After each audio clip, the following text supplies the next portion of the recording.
Après ma seconde chance inattendue dans la vie, la première chose que j'ai faite a été de retourner précipitamment dans mon ancienne maison. Il y a des années, lors d'une réforme du logement, Michael avait secrètement pris tout l'argent que nous avions économisé pendant 2 ans pour le donner à Sophia, juste pour lui acheter une maison. Au cours de la décennie suivante, alors que la valeur des propriétés montait en flèche, Sophia devint une femme riche admirée de tous. Pendant ce temps, je me retrouvais entassée dans une maison décrépite de 31 mètres carrés, contraint à une retraite anticipée et vendant de la nourriture de retard dans la nuit pour subvenir aux besoins de ma famille. Un jour, je suis tombée malade alors que Michael et Sophia étaient en vacances à travers le pays. J'ai entendu quelqu'un féliciter Michael d'avoir obtenu une maison de 3 chambres dans le cadre de la dernière allocation de logement, mentionnant à quel point elle avait de la chance d'épouser bientôt un enseignant. L'envie remplissait les voix autour de moi. Seule, j'ai fermé le portail d'entrée et suis entrée dans ma maison, me dirigeant directement vers la chambre de Michael. Les mains tremblantes, j'ai ouvert le tiroir de son bureau et j'ai trouvé une boîte en métal parfaitement carrée contenant le gâteau de lune du festival. À l'intérieur se trouvait la liasse d'argent qui m'appartenait de droit, toujours intacte. Je l'ai comptée, exactement 900 et quelques changements étranges. Dans ma vie passée, Sophia avait utilisé cet argent pour acheter cette maison et atteindre la liberté financière des années plus tard. Cette fois, j'avais prévu d'être plus audacieux qu'elle. J'avais l'intention de prendre cet argent et de me diriger vers le sud pour le mariage entre moi et Michael, initialement prévu pour le 18 du mois prochain selon le calendrier lunaire. Mais dans cette vie, ce mariage n'aurait jamais lieu. J'ai caché l'argent sur moi et j'étais sur le point de partir lorsque j'ai soudainement entendu une conversation devant ma porte. La voix de Michael, pleine de gentillesse et de joie, offrait la maison à Sophia. Je restais figée pendant que j'écoutais. Dans ma vie antérieure, je savais seulement que l'argent pour la maison venait de Michael, mais je ne savais même pas qu'il avait renoncé à sa propre opportunité de logement pour elle. Mes yeux se remplirent de larmes d'un mélange de douleur et de colère alors que je me mordais fort la lèvre. Michael parlait doucement, si différent de son indifférence habituelle lorsqu'il me parlait. J'entendis Sophia le remercier précipitamment, d'une voix hésitante. Elle a admis qu'elle n'aurait pas pu acheter la maison sans son aide. Après leur départ, je me suis rappelé comment, dans ma vie passée, j'avais admiré Sophia pour avoir utilisé cette maison pour faire fortune. Mais Michael l'avait froidement rejetée, affirmant que ce n'était pas mon destin. Je l'avais alors cru, pensant que Sophia avait simplement de la chance. Je ne savais pas que ce qu'on appelait la chance était en fait mon sang et ma sueur drainée par Michael pour les lui donner. Si Sophia n'avait pas accidentellement mentionné l'aide de Michael pour acheter la maison, je serais mort sans connaître la vérité. Cet amour profond était-il censé justifier de vivre à l'étroit avec moi et notre enfant dans cette petite et vieille maison, juste pour tout donner? De l'argent, une maison et un avenir, à Sophia? Et puis me dire que c'était mon destin? En y repensant maintenant, cela semble absurdement tragique. Après leur départ, je suis restée assis silencieusement dans ma chambre jusqu'à la fin de l'après-midi. Finalement, je suis entrée dans la chambre de Michael, j'ai sorti la boîte de gâteaux de lune et je l'ai posée sur la table à manger. Ce soir-là, j'ai personnellement abattu un poulet pour faire de la soupe et cuisiner une marmite de riz, en réfléchissant aux aléas du destin et aux choix que nous faisons. Après le repas, j'ai ouvert le couvercle de la boîte à gâteaux de lune pour découvrir non seulement mes propres économies de plus de $1000, mais également tous les revenus de Michael des 2 dernières années, soit $2600. Le coffret contenait également son attestation de logement et diverses quittances de dépenses quotidiennes. Lorsque Michael revint et vit la boîte ouverte, il fronça les sourcils, une compréhension claire entre nous sur nos vies communes et nos attentes mutuelles depuis nos fiançailles. Nous étions pratiquement une famille et il était normal que nous gérions ensemble les questions financières. C'est pourquoi je lui avais fait confiance pour conserver mes gains. Cependant, je ne m'attendais pas à ce que Michael canalise secrètement non seulement son salaire, mais aussi notre opportunité de logement vers Sophia, en raison de son amour non partagé pour elle. « Pourquoi as-tu sorti la boîte ?» demanda-t-il en fronçant les sourcils, visiblement mécontent. Si c'était avant, quand il rentrait à la maison, j'aurais couru pour le saluer. Michael, beau et charismatique, était mon partenaire idéal après avoir obtenu son diplôme universitaire et obtenu un poste dans un institut de recherche. Il fut un temps où j'étais complètement content de se fiancer, lui ayant donné mon cœur. Mais aujourd'hui, j'ai appris la dure vérité. Mon père devait encore de l'argent à plusieurs collègues. J'avais prévu d'utiliser cet argent pour régler ses dettes avant le décès de ma mère. Mon père, un professeur de lycée dévoué, était encore plus dévoué à ses élèves qu'à sa propre famille. Michael avait été l'un de ses élèves. Durant ces périodes financières difficiles, mon père non seulement lui donnait des cours gratuits, mais lui donnait aussi souvent de l'argent de poche et payait même ses frais de scolarité au lycée à plusieurs reprises. En entendant cela, Michael avait du mal à croire combien mon père devait et il a demandé avec hésitation. $310 ? C'est autant? Il a ensuite posé une autre question, incertain. Vous avez les billets de dette ici? Laissez-moi les voir. J'ai fait semblant de me lever et il m'a rapidement fait signe de me rasseoir. Je ne dis pas que je ne te fais pas confiance, mais pouvons-nous éventuellement reporter cela? Je lui jetai un regard silencieux, sachant bien qu'il avait l'intention de donner cet argent à Sofia. Je me suis moqué intérieurement et je n'ai rien dit. Je me préparais à déménager dans le sud pour recommencer, et sans argent, comment pourrais-je procéder? Finalement, Michael n'a pas osé reprendre l'argent, il m'a juste laissé garder la boîte. Après son départ, j'ai sorti le registre de mon père. Même s'il était décontracté et aidait souvent les autres, il avait heureusement l'habitude d'enregistrer méticuleusement ses dépenses.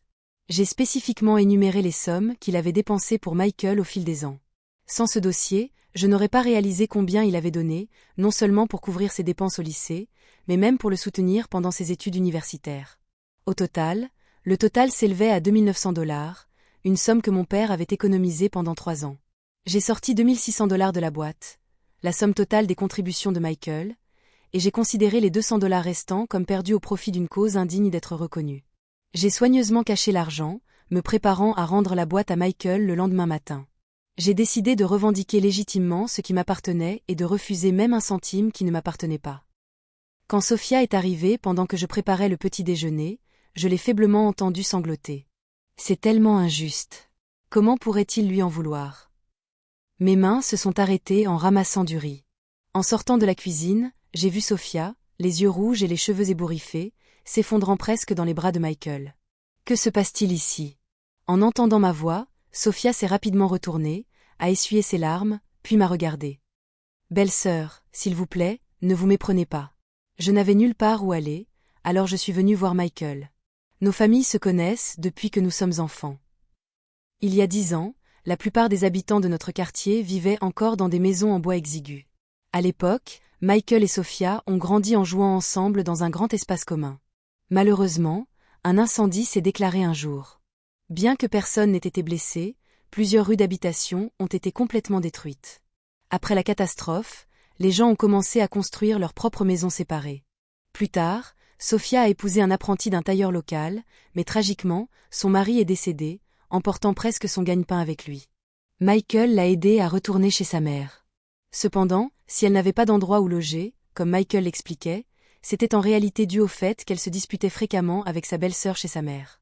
Chaque fois qu'une dispute éclatait, elle courait vers Michael, et il semblait toujours prendre soin d'elle. Ironiquement, dans ma vie passée, je croyais que Michael voyait simplement Sofia comme une sœur. Ce n'est pas approprié pour une femme sur le point de se marier de se jeter ainsi dans les bras d'un homme. Ai-je raillé? Les gens pourraient penser que vous envisagez de vous remarier. À cette époque, le remariage d'une veuve n'était pas bien vu, et même si je n'avais pas l'intention de poursuivre nos fiançailles, je ne pouvais m'empêcher de la narguer. Le visage de Sofia changea par réflexe et elle jeta un coup d'œil à Michael, qui fronça les sourcils à mes paroles.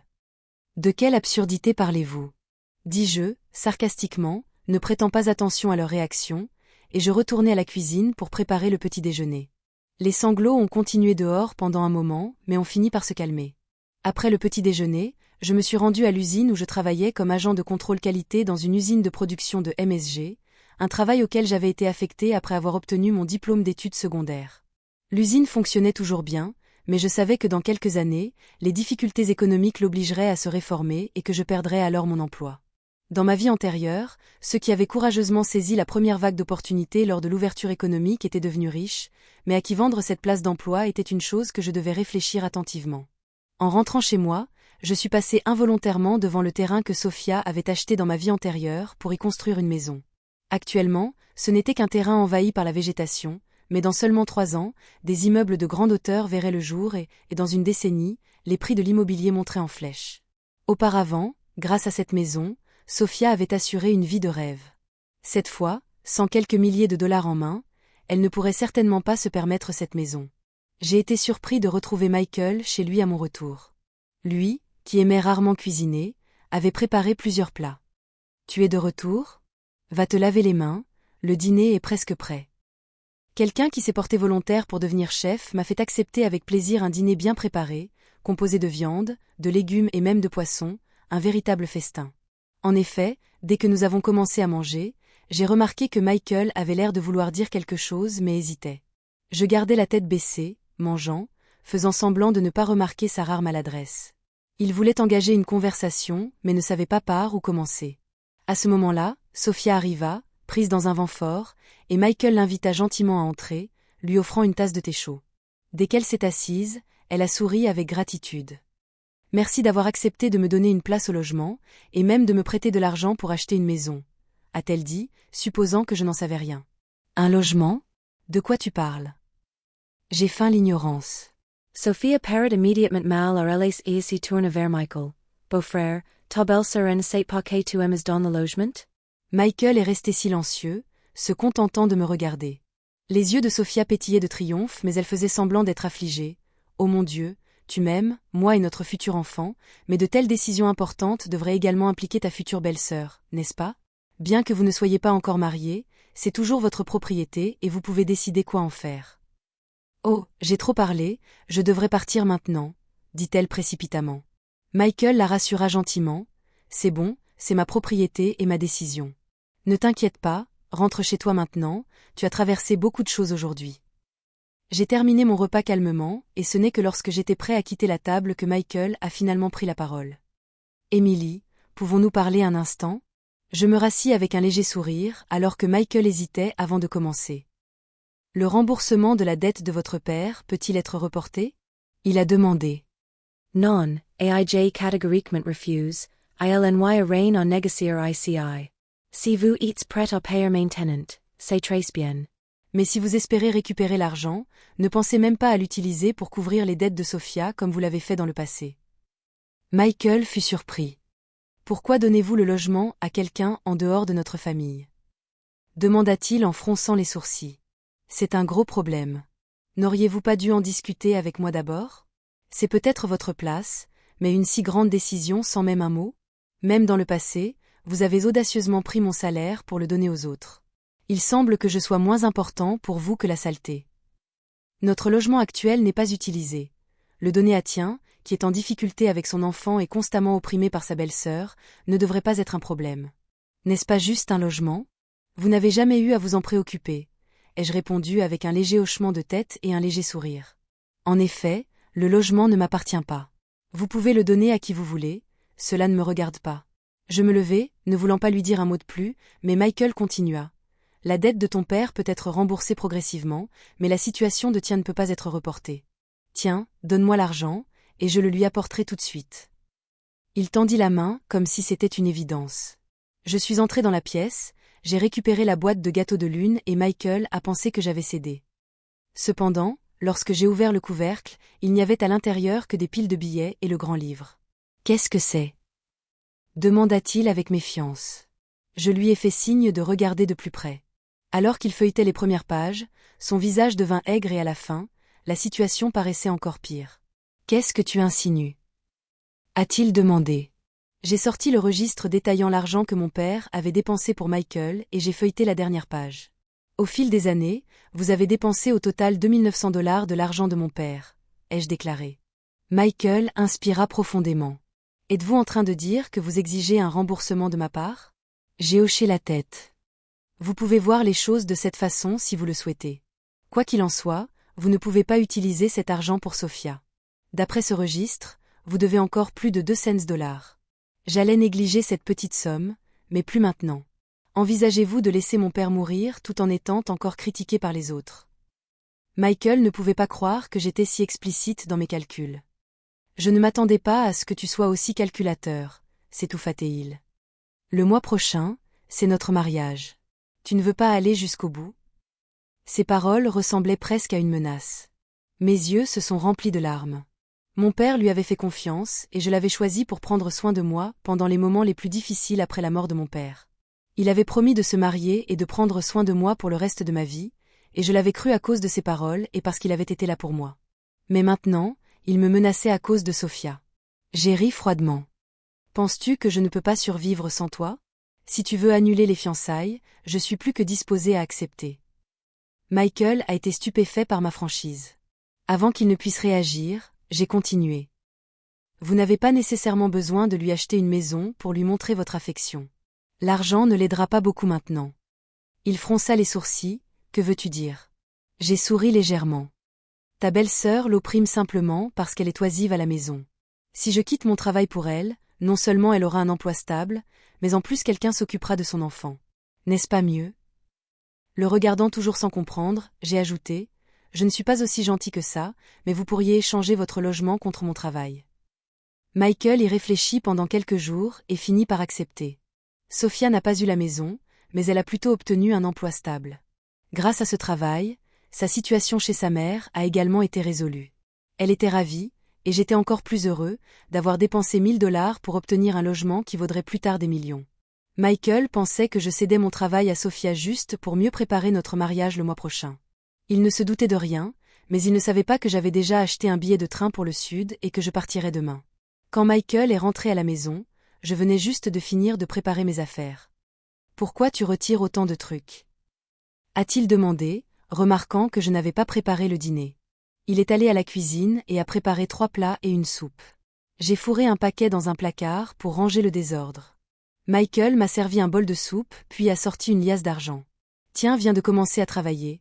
Je lui ai prêté 50 $, voici les 31 $ restants, prends-les. Ma main s'est arrêtée, mais j'ai calmement accepté les 3 $. Même s'il en avait donné la majeure partie à quelqu'un d'autre, cela faisait partie de la dette qu'il avait envers mon père, et je ne me sentais aucune culpabilité de l'accepter. Le dîner s'est déroulé en silence, l'atmosphère étant légèrement gênante. Il m'a jeté un coup d'œil et s'est raclé la gorge. Ne t'inquiète pas, une fois que nous serons mariés, tu pourras rester à la maison confortablement. Je te donnerai l'argent pour gérer cette maison chaque mois, tu seras responsable. Ses oreilles rougirent légèrement d'anticipation. Je me suis moqué légèrement, le mois prochain, tu ne vas plus prêter d'argent à ta sœur? Je n'ai pas pu m'empêcher de faire une remarque acerbe. Michael leva les yeux, surpris. Elle a un travail maintenant, pourquoi devrais-je lui prêter de l'argent? Pendant un moment, je ne savais pas quoi dire d'autre, mais cela n'avait pas vraiment d'importance. Après mon départ, qu'il forme un couple heureux comme par le passé ou qu'il épouse quelqu'un d'autre ne me préoccupait plus. Avant de se coucher, Michael a sorti une pile d'invitations de mariage rouges et m'a demandé qui, à mon avis, nous devrions inviter. J'ai regardé les cartes rouges vifs, j'ai baissé la tête et j'ai dit « À vous de décider ». Je suis allé dans ma chambre et j'ai verrouillé la porte derrière moi. Je n'emportais pas grand-chose avec moi, juste 2 ensembles de vêtements et de l'argent, que j'avais soigneusement cousus dans la doublure de ma veste et de mes manches. Le reste, je l'ai enveloppé et caché dans un tiroir à chaussettes bondées. Mieux vaut que l'argent ait une odeur plutôt que d'arriver quelque part sans un sou en poche. Alors que je m'apprêtais à dormir, Michael a soudainement frappé à ma porte comme un fou. Quand j'ai ouvert la porte, je l'ai vu debout avec une boîte en bois à la main. J'ai haussé un sourcil de surprise. Qu'est-ce que c'est ça? Il a essayé de me rapprocher, mais j'ai instinctivement reculé et il a fait une pause, puis a tendu la boîte vers moi. Ouvrez-le et voyez. Ses yeux se remplirent de prudence et d'attente. J'ai pris la boîte, et sous son regard plein d'espoir, je l'ai ouverte. À l'intérieur se trouvait une paire de bracelets en argent, 2 bagues en or et un bracelet en jade. J'ai regardé les objets, une vague d'émotions complexes m'envahissant. Dans ma vie passée, Michael ne m'avait jamais donné ces choses. Je me suis rappelé que, des années plus tard, alors que nos enfants avaient grandi, j'avais accidentellement ouvert cette boîte dans son bureau. Mais ensuite, il avait rapidement fermé le couvercle juste devant moi et m'avait dit que c'était quelque chose que sa mère avait laissé à sa future belle-fille et que je ne devais pas y toucher. D'une manière ou d'une autre, le bracelet de jade qui s'y trouvait avait fini par appartenir à Sophia. Il s'est avéré que ces objets étaient en sa possession depuis le début. Je ne m'en étais rendu compte que lorsqu'il était trop tard. Pourquoi me les donnait-il maintenant? Je ne pouvais pas m'empêcher de me moquer de moi. Était-ce parce que j'avais cédé mon travail à Sophia et qu'il pensait que j'avais encore une certaine valeur, alors il les a apportés en guise de remerciement? Malheureusement, je n'en avais pas besoin. Est-ce que tu vas me les mettre? Demanda-t-il, le visage légèrement rouge alors qu'il tenait le bracelet de jade. J'ai retiré ma main. Nous ne sommes même pas encore mariés. Cela ne semble pas bien que tu me donnes ces choses. En voyant mon air froid sur mon visage, il ne se sentit soudain pas en sécurité. Il pensait que je serais heureux de recevoir ces objets significatifs, destinés à la belle-fille de la maison. Il ne s'attendait pas à ce que moi, qui tenais tant à lui autrefois, sois complètement indifférente maintenant. « Émilie, est-ce que quelque chose ne va pas ?» m'a-t-il demandé doucement. Je l'ai regardé d'un air fade. « Tout va bien. Je m'en fiche ou j'en ai besoin. C'est tout. » Je me suis retournée. « Rangez vos affaires, » dis-je, puis j'ai fermé la porte de ma chambre derrière moi. Je suis restée éveillée jusqu'à minuit, entendant toujours les pas de Michael devant ma porte. Le lendemain matin, quand je me suis réveillée, il était déjà parti. J'ai pris mes bagages et suis montée à bord du train vert en direction du sud, un voyage de 2 jours et 1 nuit. Le train était bondé et à chaque gare, des vendeurs vendaient des collations et des fruits. Assis près de la fenêtre, j'ai choisi de ne pas acheter les repas en bois trop chers dans le train, choisissant plutôt d'acheter du pain simple auprès des vendeurs de la gare. Hormis les déplacements nécessaires aux toilettes, je quittais à peine mon siège. En arrivant au terminal de bus Nord, j'ai découvert que mon sac et mes vêtements avaient été lacérés, ne contenant heureusement qu'une dizaine de dollars, ce qui était une perte mineure destinée à distraire les voleurs. Seul dans un endroit inconnu, j'ai évité de peu d'être entraîné dans des pensions bon marché par des personnes proches de la gare. Je les ai fermement repoussés et j'ai saisi mes affaires, pour finalement trouver un endroit de repos temporaire dans un couloir d'hôpital. Le lendemain, guidé par un agent de sécurité de l'hôpital, j'ai loué une petite chambre dans un quartier résidentiel voisin. Mon premier emploi a été celui de vendeur sur un marché, où j'ai rapidement appris à trier les marchandises et à approvisionner les commerçants locaux. Il ne m'a fallu que 2 mois pour comprendre la marchandise. J'ai remarqué que même s'il y avait de nombreux magasins de vêtements et de chaussures sur le marché, la concurrence était féroce. Un article populaire pourrait faire fuir les clients s'il n'est pas correctement approvisionné, et un surstock pourrait entraîner un stock invendu important. Mon patron a fréquemment rencontré ce problème. Même si nous avions l'impression de faire des affaires substantielles, les marges bénéficiaires en fin d'année ont été décevantes en raison des stocks invendus. Constatant cette situation, j'ai décidé de négocier avec mon patron pour acheter la totalité du surplus de stock à un prix très bas. À cette époque, les régions du sud et les zones côtières se développaient et les vêtements à la mode se vendaient rapidement. En revanche, en raison de la distance et des moyens de transport sous-développés, ces vêtements étaient encore rares dans les régions intérieures. Je pensais que si je pouvais acheminer ces produits là-bas avant tout le monde, ils se vendraient rapidement. Cependant, après avoir acheté l'inventaire, le défi consistait à le transporter. J'ai visité plusieurs entreprises de transport au marché de gros, mais aucune n'avait de liaison vers ma ville. Sans me laisser décourager, j'ai passé quelques jours de plus à chercher et j'ai finalement trouvé une entreprise proposant un itinéraire vers une ville voisine. Après avoir négocié et payé 310 dollars supplémentaires, ils ont accepté de prolonger leur itinéraire d'1 heure pour livrer la marchandise dans ma ville. Après avoir expédié les marchandises, j'ai fait mes bagages et je suis rentré chez moi. À l'approche du Nouvel An, le bus était beaucoup plus bondé qu'avant, mais je ne ressentais plus l'anxiété que j'avais ressentie lors de mon précédent voyage. Même lorsque quelques dames âgées se disputaient pour des sièges ou lorsque la sangle d'un petit sac était coupée, perdant quelques pièces, je n'étais pas alarmée. Cela a été difficile, mais j'ai finalement réussi à revenir et j'ai loué une maison au rez-de-chaussée dans une rue animée. 4 jours plus tard, j'ai loué un tricycle pour transporter les marchandises et j'ai commencé à installer mon stand dans des zones très fréquentées. En 1 an à Northern City, j'ai beaucoup appris sur la vente. Je pouvais dire qu'il y avait de l'argent, qui était méticuleux et qui aimait marchander. Pour les plus fortunés, je présentais des vêtements de qualité et à la mode, leur permettant d'essayer autant de pièces qu'ils le souhaitaient sans manifester d'impatience. Pour les chasseurs de bonnes affaires, j'ai préparé divers accessoires comme des chaussettes et des gants à proposer en promotion. Achetez plus, obtenez plus gratuitement. Cette approche a souvent conduit à des ventes plus élevées. À mesure que la ruée vers les achats du Nouvel An s'intensifiait, mes sélections de vêtements uniques et diversifiés sont devenues de plus en plus populaires. Même des concurrents des magasins voisins sont venus jeter un coup d'œil à mes créations. En peu de temps, j'avais épuisé tout mon stock de vêtements, ainsi que les foulards, les chaussettes et les accessoires pour cheveux. Ce voyage m'a rapporté près de 10 000 dollars, ce qui m'a permis de gagner 10 000 dollars après le Nouvel An. Je me suis abstenu d'acheter plus de vêtements tout de suite car c'était la basse saison dans le secteur de la mode, une période où les nouveaux stocks pouvaient facilement se retrouver invendus. Avec l'argent disponible, j'ai acheté 5 propriétés supplémentaires dans la zone dans laquelle j'avais investi précédemment. J'ai emporté le reste des fonds à South City pour démarrer une entreprise d'électronique. À cette époque, la tendance consistant à offrir 3 objets renouvelables, machine à coudre, vélo, horloge et radio, lors des mariages était incroyablement populaire, et même l'obtention d'une radio impliquait une concurrence féroce. Après plus de 6 mois, fin août, j'ai reçu une commission importante sur une commande consolidée ainsi que mes économies accumulées. J'ai investi tout mon capital dans une grosse expédition et je l'ai expédié chez moi, où il s'est vendu encore mieux que les vêtements de l'année dernière. Je ne vendais pas d'articles de marque, mais chaque radio rapportait près de 1 000 dollars de profit, et avec les cassettes et les radios, elles sont devenues mes produits les plus vendus. Les gens disent « l'or en septembre, l'argent en octobre ». En seulement ces 2 mois, j'ai réalisé un énorme profit. À la fin de l'année, je suis revenu une fois de plus, profitant du grand nombre de personnes préparant les mariages et le Nouvel An, et j'ai continué à gagner une somme substantielle.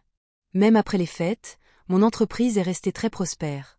À cette époque, je connaissais beaucoup de gens à South City, y compris les compagnies maritimes. Quand j'avais besoin de stock, je n'étais plus obligé d'y aller moi-même. Un coup de téléphone et un virement bancaire suffisaient, et quelques jours plus tard, la marchandise me serait livrée. La tactique de guérilla n'était plus adaptée. J'ai loué une grande vitrine dans la rue commerçante la plus fréquentée et j'ai ouvert un magasin de détail. En plus de cela, j'ai loué un appartement spacieux au rez-de-chaussée pour gérer un commerce de gros. Même si le commerce de gros n'était pas aussi rentable que le commerce de détail, le volume de personnes achetant des actions était élevé. Lorsque nous manquions de personnel, j'ai embauché 3 vendeurs supplémentaires. J'ai aussi décidé de m'inscrire à des cours du soir à l'université, car on n'est jamais trop instruit, non? Michael, si nous n'avons pas de mariage et que tu ne m'achètes même pas une machine à coudre, à quoi ça sert? Une voix familière m'a fait regarder par réflexe à l'extérieur du magasin, seulement pour voir Sophia lutter pour retenir ses larmes alors qu'elle affrontait Michael. 2 ans s'étaient écoulés et Michael semblait avoir un peu changé. L'homme qui était autrefois aussi lointain qu'une fleur sur une haute montagne avait maintenant l'air usé et avait des mèches grises dans les cheveux. Sentant peut-être mon regard, il a instinctivement regardé dans ma direction.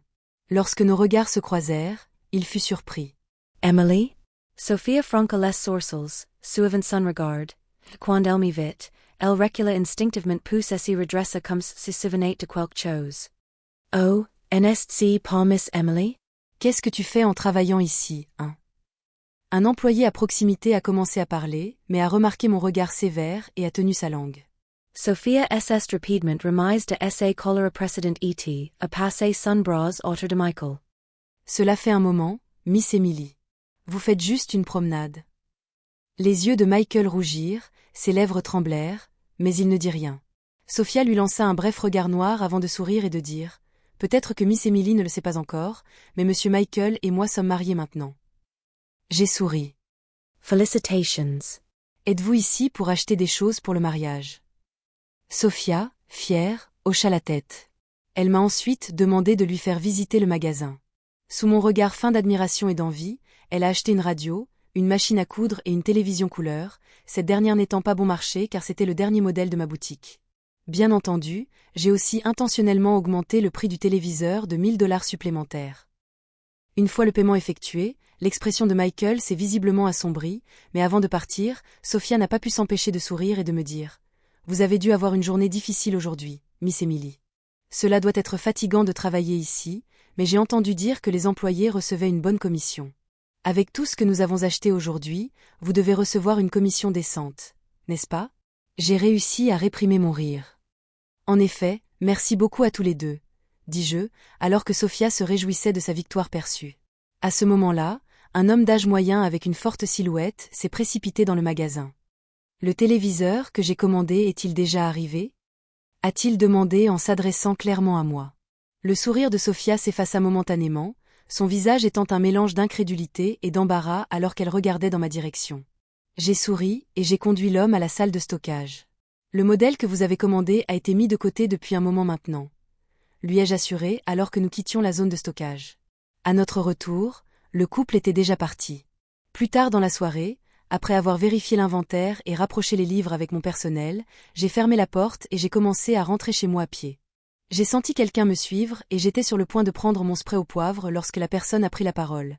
C'était Michael. Dans un restaurant en bord de rue, il a commandé 2 assiettes de nouilles sautées. Le bruit des jeux de devinettes et le grésillement du wok du chef mêlés à l'air enfumé. Un silence gênant régnait entre nous. Dans mon monde, Michael était absent de ma vie depuis 2 ans. En fait, je pouvais compter sur une main les fois où j'avais pensé à lui, ma préoccupation quotidienne étant de savoir comment gagner de l'argent pour une maison.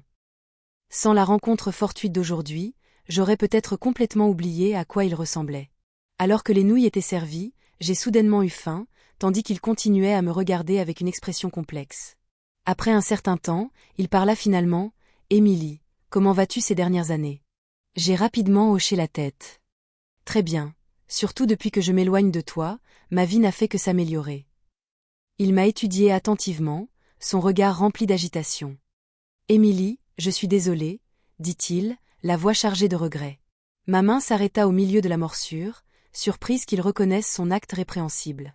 « J'étais fiancée avec toi, pourtant je suis restée en contact avec Sophia, et j'ai même pris soin d'elle plus que je n'aurais dû. Mais je ne m'attendais pas à ce qu'elle dise aux autres qu'elle était à moi. Je n'ai pas pu m'empêcher de rire, de sœur à amante, quelle transformation. Au début, vous ne pouviez pas supporter de vous séparer de votre sœur, mais tout le monde croyait sans aucun doute aux paroles de Sophia.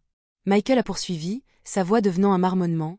Sa famille a créé une scène, exigeant que je l'épouse, mais comment ma mère a-t-elle pu accepter alors qu'elle était déjà mère elle-même? Ensuite, ils ont commencé à harceler mon lieu de travail et même celui de ma mère. J'ai rapidement levé la main, vraiment pas intéressée d'entendre ses ennuis. Ne me dis pas ces choses. Nous sommes déjà mariés et ce n'est pas à propos d'en discuter avec moi. Mange juste, j'y vais. J'ai sorti $100, j'ai payé le propriétaire et je suis partie précipitamment. Tout le monde vivait ensemble. La famille de Sophia était connue, encore plus dangereuse que les fantômes ou les dragons.